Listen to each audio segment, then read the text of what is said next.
I went from being married to being one of the other girls Chad's sleeping with. Today, we bring the story of a wife who left her husband of 33 years only to become Chad's side chick. Dear subscribers, we have crossed 1,800 subscribers and are racing towards our first 2,000 subscribers. Please hit the subscribe button and hit the bell icon for notifications for our latest story. Share a like if you like this story. Let's start with the story. My name is Doyle. I am a photographer, 38-year-old. I got divorced 3 years ago. My ex-wife Jane, 35-year-old, we were married for 13 years. We got married in a private ceremony. I had met Jane at an exhibition. She was looking at one of my pictures, and I just walked over and explained the picture. She was surprised when I told her that I was the one to click the picture. She was impressed, and I asked her out for a date. One date led to another, and soon we were dating. After dating for a few months, we got married. She decided to be a stay-at-home wife and take care of the household. We tried for years, but we could not have kids. It turns out that I was sterile. So we left that for fate and moved ahead in life. However, not being able to have kids always kept Jane a bit annoyed, and she became a bit cranky. Since it was me who was the problem here. I cannot put into words how it made me feel. Hope you guys would understand and share your thoughts on that feeling. I ensured that I support her and love her in every way. I even tried to teach her photography so that she can get a new hobby and spend her time. She did that for some time and later got bored and left it. She started checking various online blogs and even some medical journals. She used to share her views on these, and at times her words did hurt a lot. I suggested her to get pregnant via a sperm bank, and she always rejected this idea, stating that it would not be your baby. I did not know what to do, and at times I was very difficult to be in her company, as I always like a criminal who has killed my wife's dreams. In the meanwhile, Jane had taken up a TikTok account and had been posting various videos on how to live life without kids. Looking at these videos was like someone pushing a knife slowing through your heart. She did not want to take my suggestion, nor did she want to adopt a child. At times, I did not understand that if he even wants to be a mother, or is she just trying to make me feel like a loser. So I tried to start avoiding her at home and even tried to work till late, so I just come home and sleep. She, however, never let go of any chance to berate me for my shortcomings. It was then that her mother also joined in, and there were times that I just wanted things to end and just prayed to God that my heart just stops beating. It was then that I decided that either I continue like this or to divorce her and try to at least live.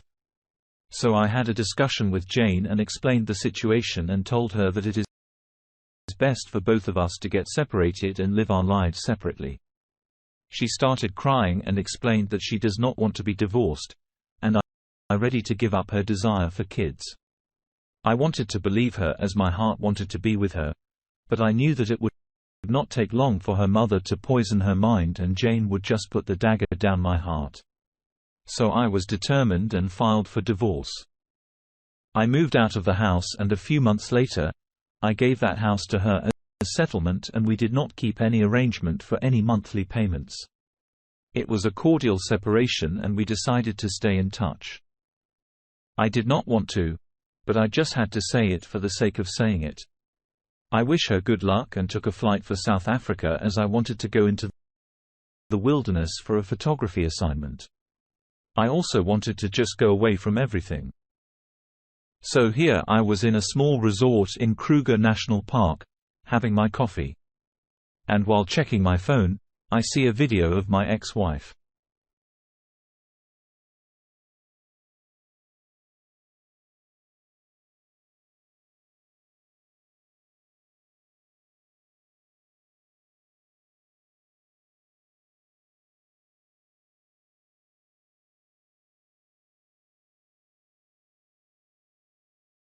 Well, That transformation did not take long, so now my ex-wife, who was crying not to get divorced, is celebrating her divorce after 48 hours.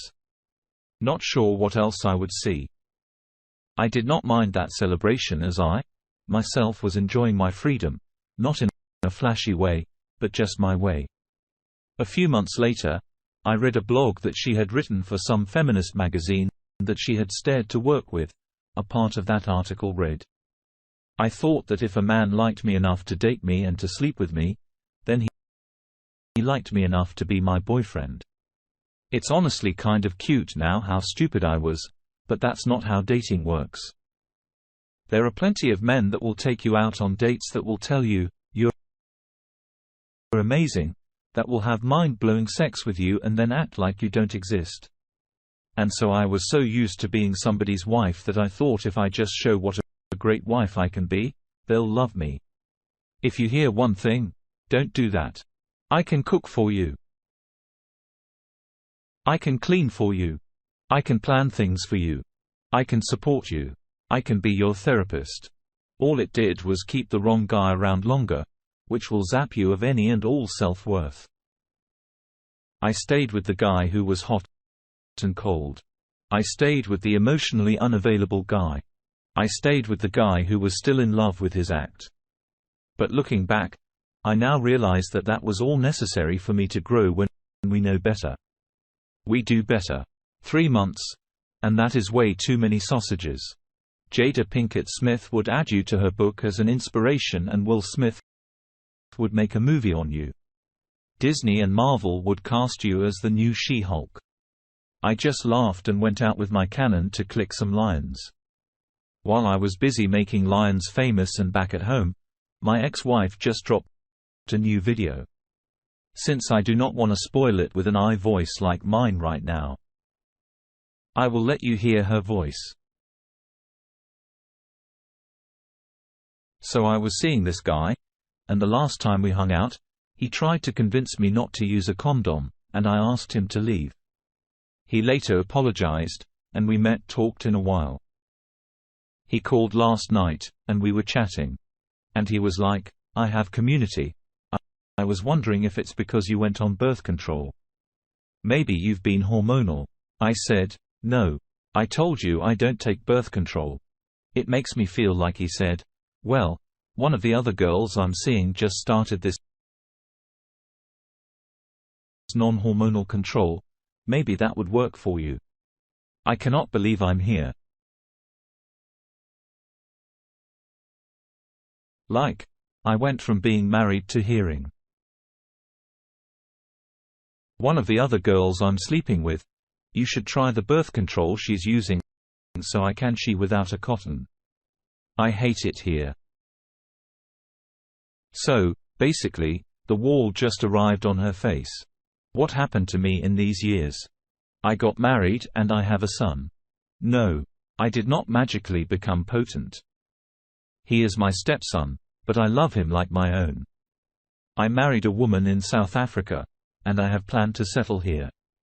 I don't know what the future holds, but my today is amazing."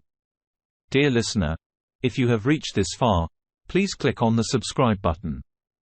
It will be a great help.